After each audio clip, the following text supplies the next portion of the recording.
մոտում։ Հանրային ռադիոյի ուղիղ եթերում վերնատունն է, ես Նազել Օհանյանն եմ, ողջույն սիրելի ռադիոլսողներ, Հանրային ռադիոյի կայքեջում ու նաև Facebook-յան հարթակում մեզ դիտողներ։ Թատրոնը կենդանի օրգանիզմ է, որը փոփոխվում է եւ արձագանքում ժամանակի process-ներին, իսկ ով է այդ ամենի արձանագրողը եւ որքանով է այսօր թատերական քննադատությունը այդ փոփոխություններին համընթաց քայլում, այսօր խոսելու ենք ժամանակակից հայ թատերագիտության ձեռքբերումներից ու նաև ամենացավոտ խնդիրներից։ Այս հարցերի շուրջ այսօր զրուցելու ենք թատերագետներ Տիգրան Մարտիրոսյանի եւ Գորվանյանի հետ, որոնց այս պահին սիրով ողջունում եմ մեր եթերում, շնորհակալություն մեզ հյուրընկալվելու համար։ Բարև ձեզ, շնորհակալություն հրավերի համար, երևի ես սկսեմ, խնդիրները ինչպես միշտ ընթացիկ լինում են, լուծելի եւ անլուծելի,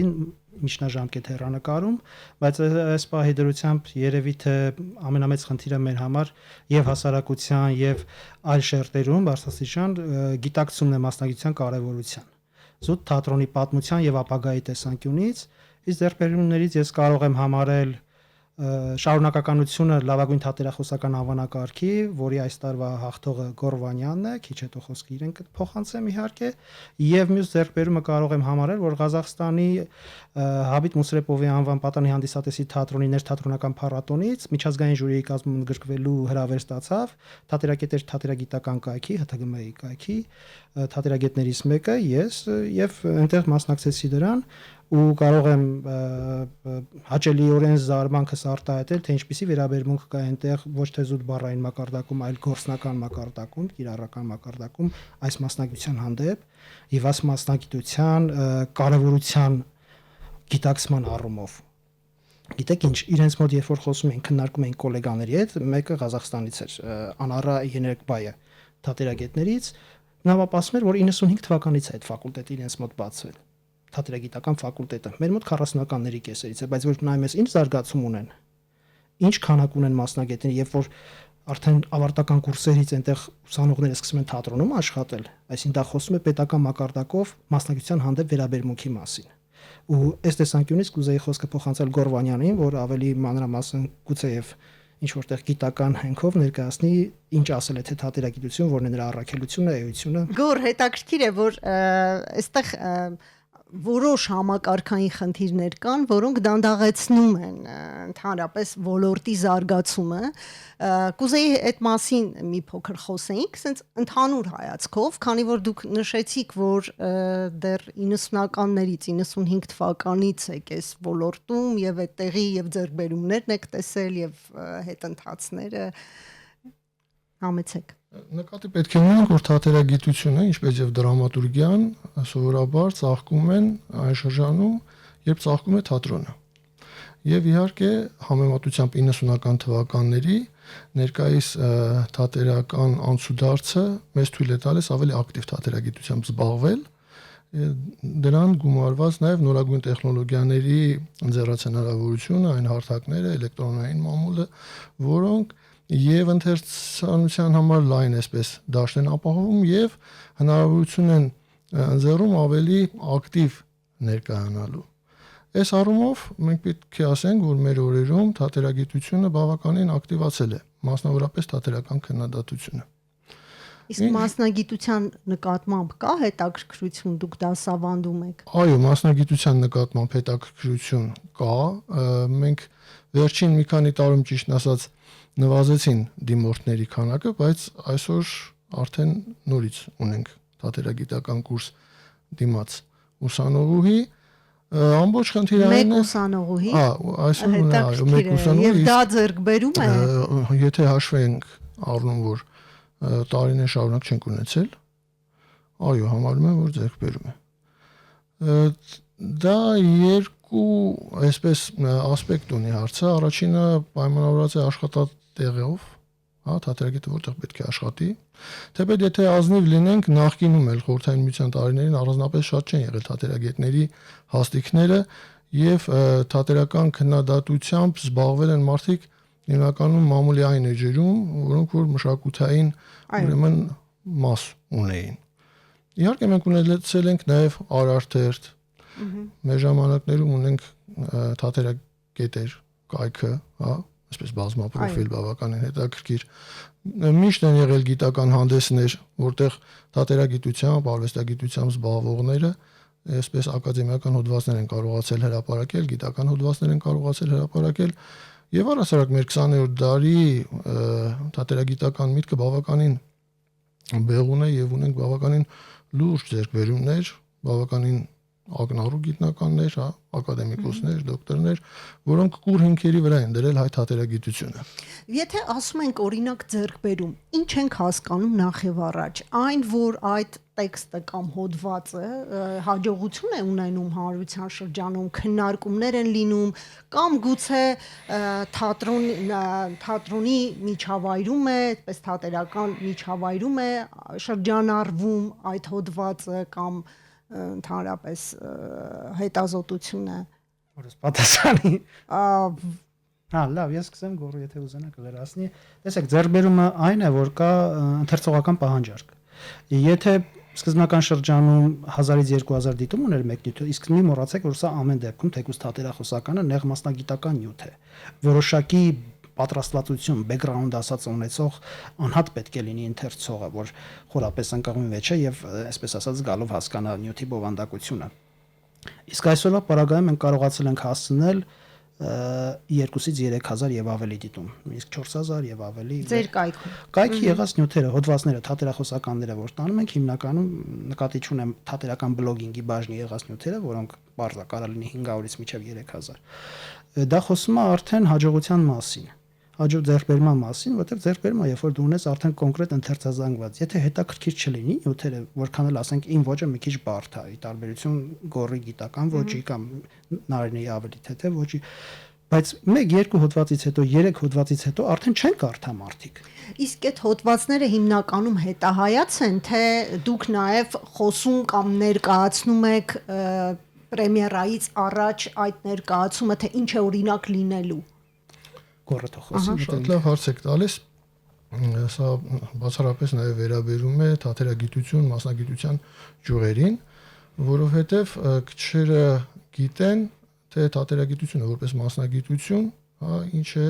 իրենից ներկայացնում, կամ լավագույնս եթե պատկերացնում են, գիտեն, որ թատերագիտությամբ զբաղվող մարդիկ զբաղվում են թատրոնի պատմությամբ, թատրոնի տեսությամբ եւ իհարկե թատերական քննադատությամբ։ Բայց կա մի շատ կարևոր հանգամանք։ Թատերագետը այն մասնագետն է, ով ուսումնասիրում է գեղարվեստական ձևի բնույթը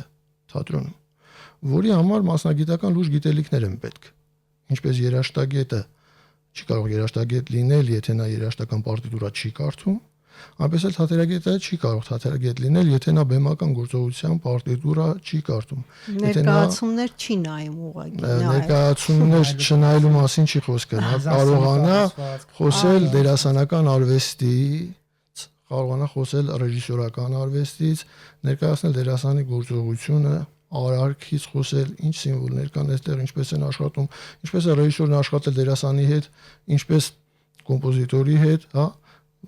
եւ շատ մասնագիտական լուրջ խոսակցություններ կան, որ այսպես մակերեսային կամ մշակութային լրագրության ոլորտով հնարավոր չէ սահմանափակել եւ որևէ մշակութային լրագրող ի վիճակի չէ։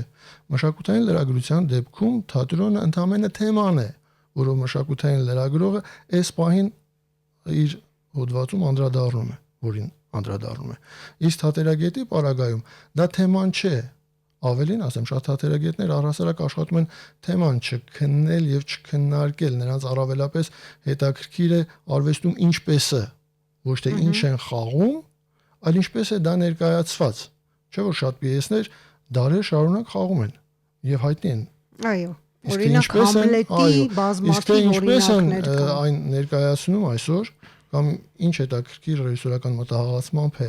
ներկայանում թատրոնը, երբ որ դիմում է դասականին, սա արդեն մասնագիտական խոսք է պահանջում։ Այո, թատերագետը այն մարդն է, ով ուսումնասիրում է գեղարվեստական ձևի բնույթը,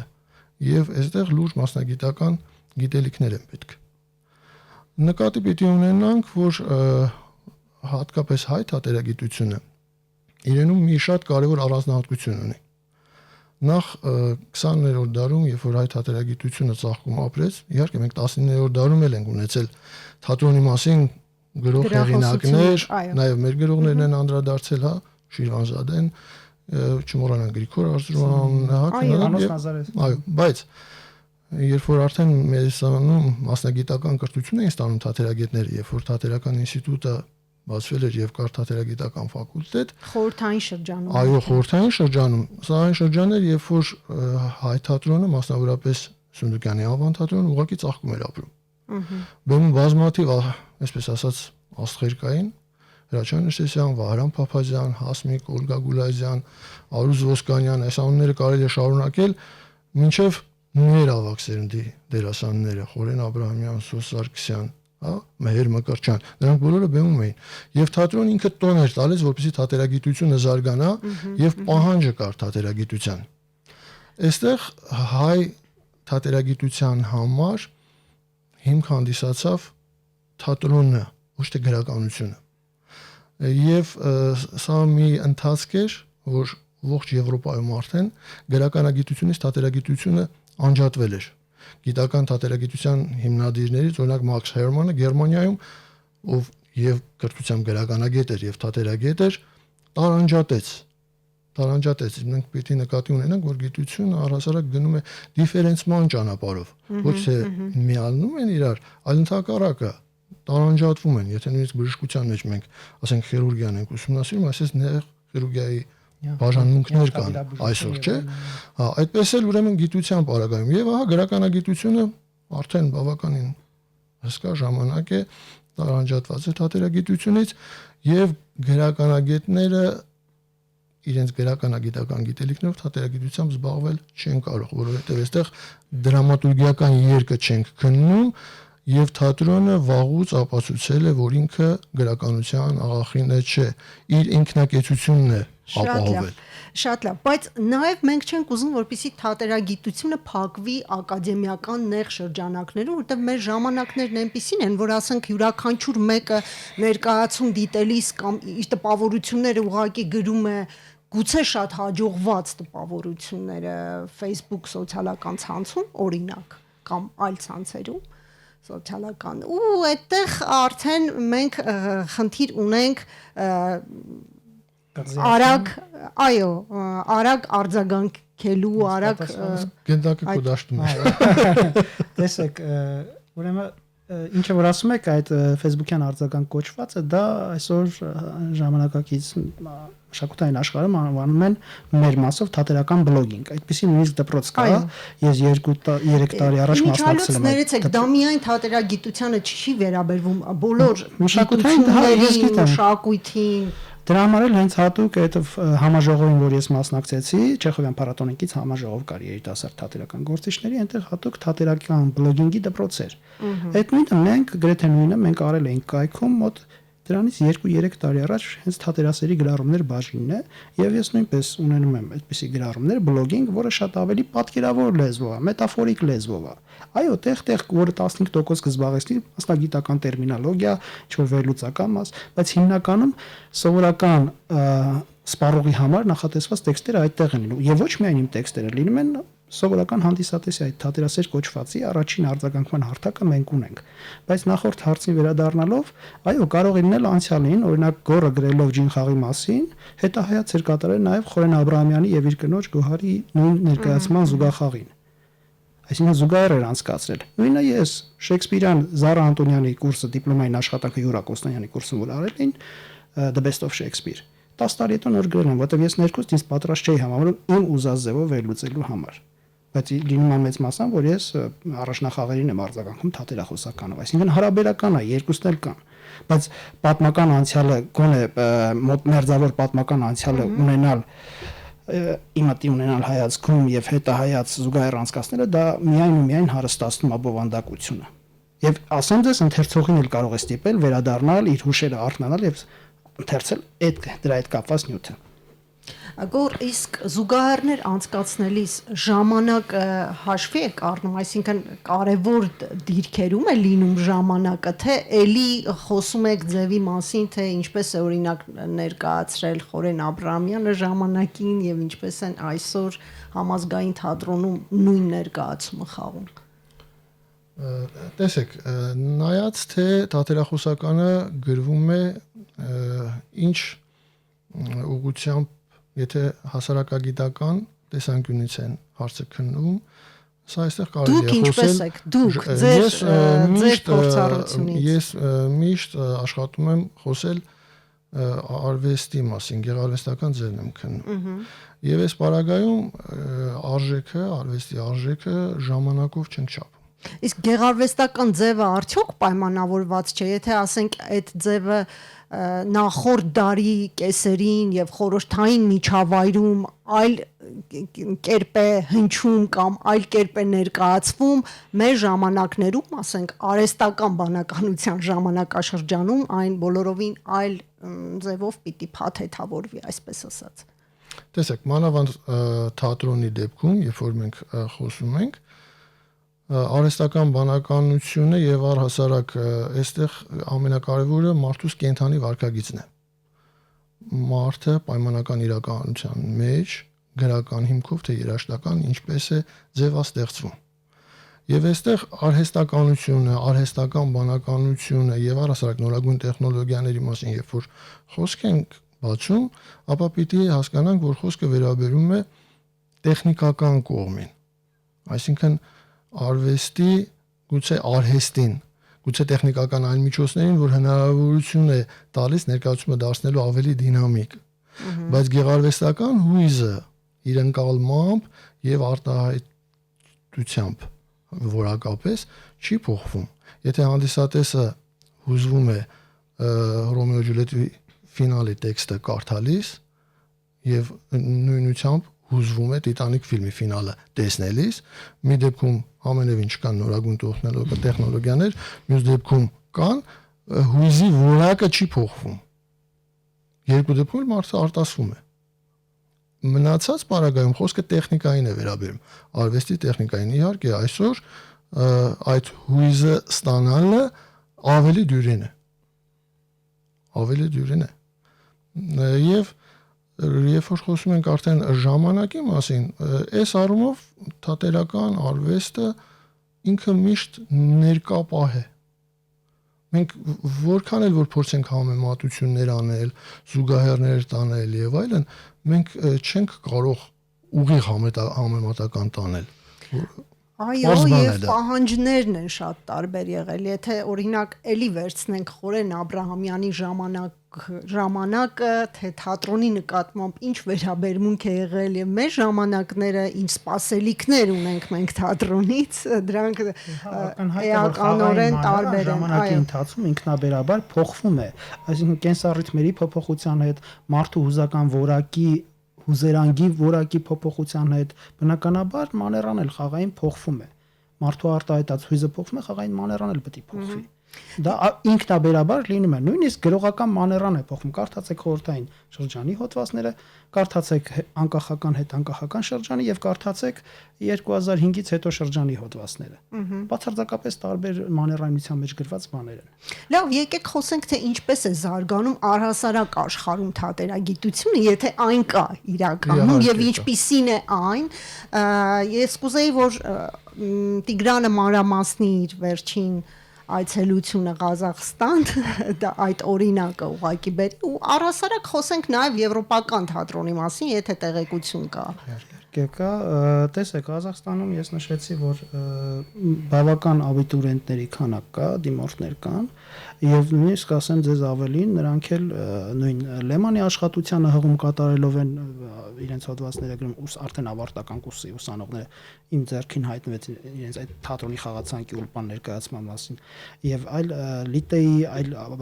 ժամանակակից թատերագիտության մասին աշխատություններին հղում անելով, այսինքն իրանք պարփակված չեն Արիստոտելյան պոետիկա եւ Ստանիսլավսկու սիստեմով եւ խորհրդային շրջանի այլ տեսական աշխատություններով, համապարփակ է։ Այդ առումով մեզ մոտ էլ կա ընկալումը, բայց գիտեք ինչ, մի շրջան այդ աշխատությունը պոստդրամատիկ թատրոնի հետ կապված մեծ ոգևորությամբ ընդունվեց, ինչպես Բարտաշևիչն էր ասում, գրեթե աղոթում են այդ գրքի առաջ, բայց ինձ համար գոնե այդ հոսանքը անցողիկ շրջան է ուղղակի թատրոնի համար։ Եվ այդ մոտեցումը, որ խոսքը ավելորդ է դարձել։ Հիմա քիչ-քիչ նորից վերադառնում են ապամարտկային թատրոններ, ինչպես մեր գործընկեր Խզմալյանն էր ասում, արա, այդում էր գնում էր դրան, հիմա նորից վերադառնում է դարձի շրջանասիրել մարդակենտրոնության, իդեմս խոսքի, որովհետև ինչ ուզում ես արա, ինչ միջոցներ տեխնոլոգիական, ձևից բովանդակությունից ձև ընթացքի, ստեղծագործական ընթացքի փոփոխություն վերադասավորներ արա, միևնույն է, կենտրոնում, ինչպես Հենրիկ Հովհաննիսյանն էր մեզ հարցնում եւ պատասխանը մեզ ակնկալում, կենտրոնում կանգնած է մարդը իր հուզական աշխարհում։ Հիմա մենք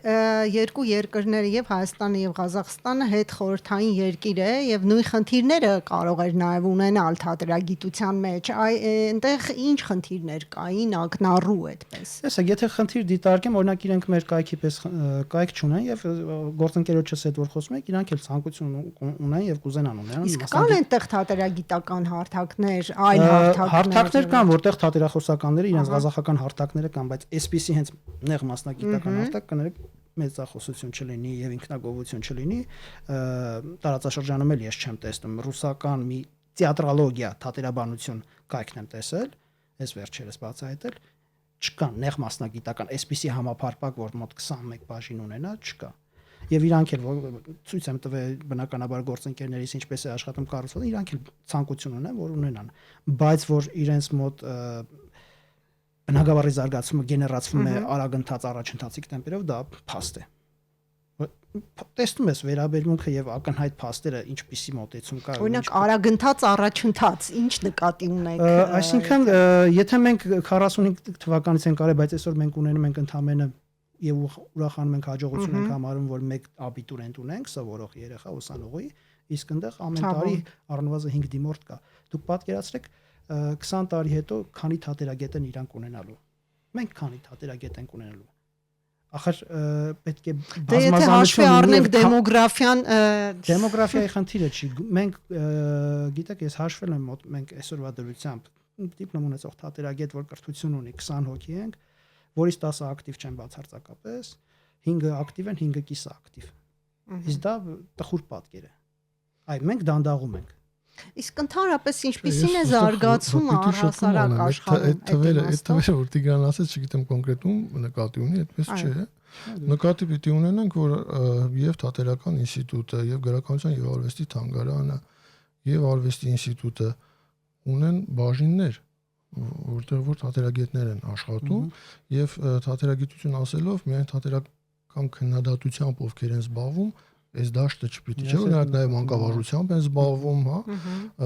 մի ամբողջ ուսումնական հաստատություն են, ասենք, իրենց ֆակուլտետներով, հա, ղեկավարում, այնպես որ դա այդպես չէ, խնդիրը հետեւյալն է,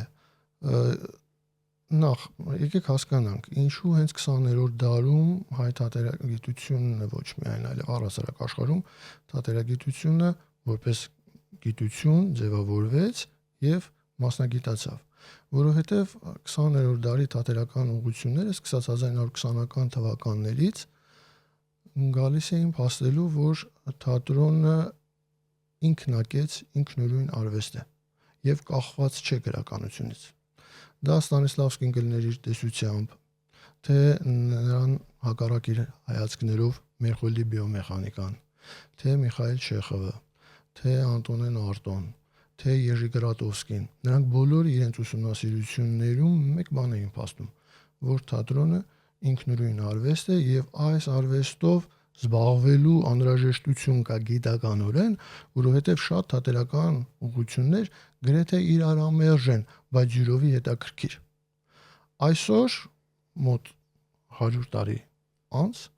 դարձյալ 20-ական թվականներն են եւ դարձյալ կան շատ հետաքրքիր թատերական ուղղություններ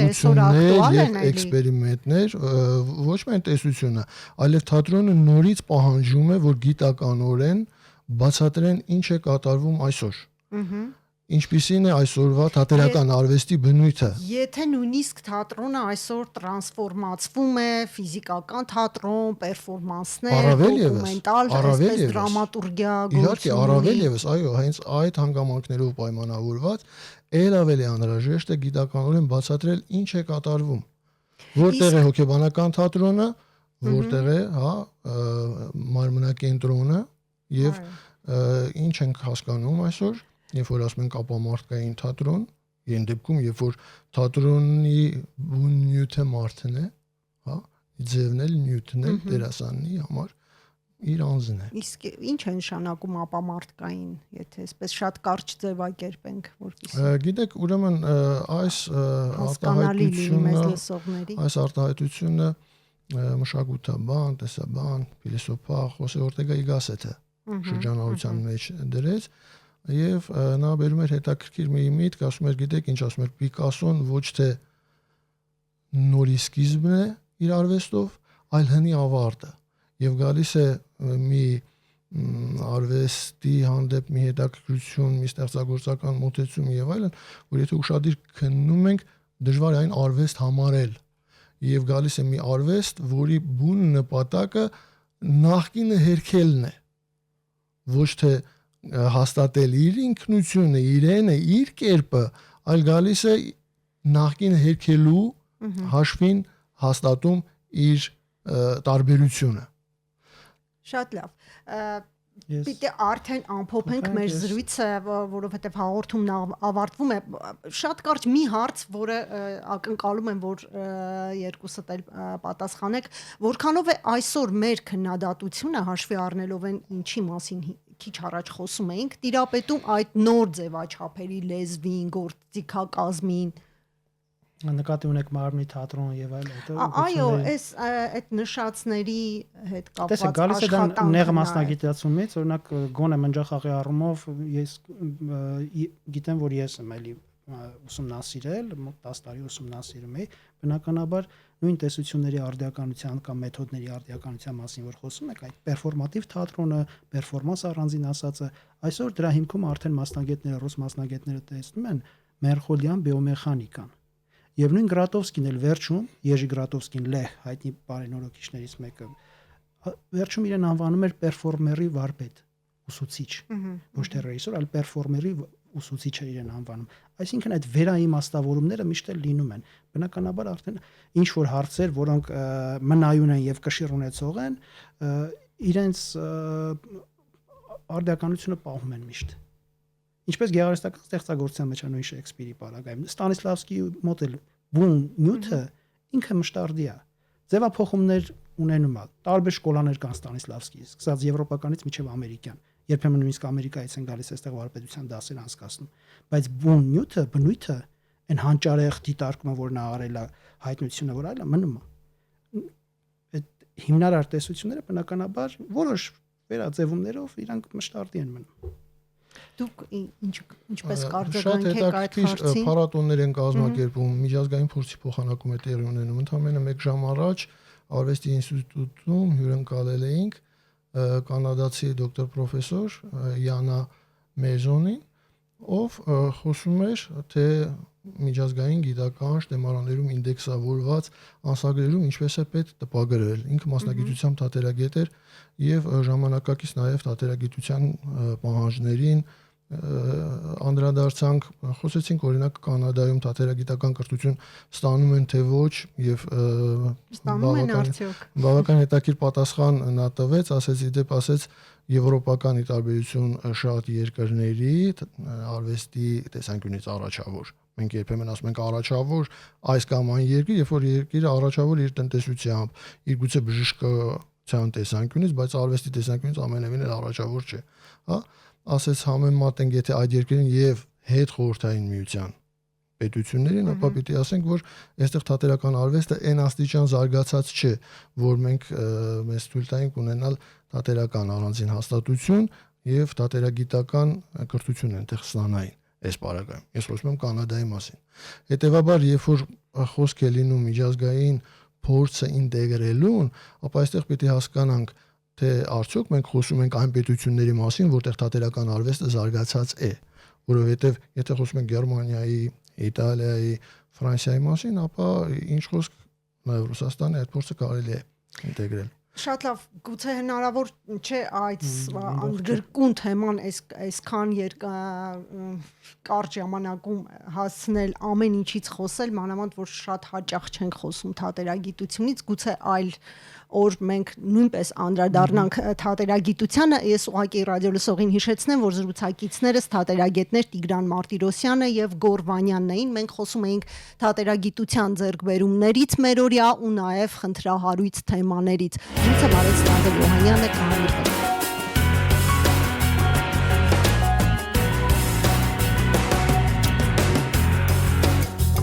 Վերնատուն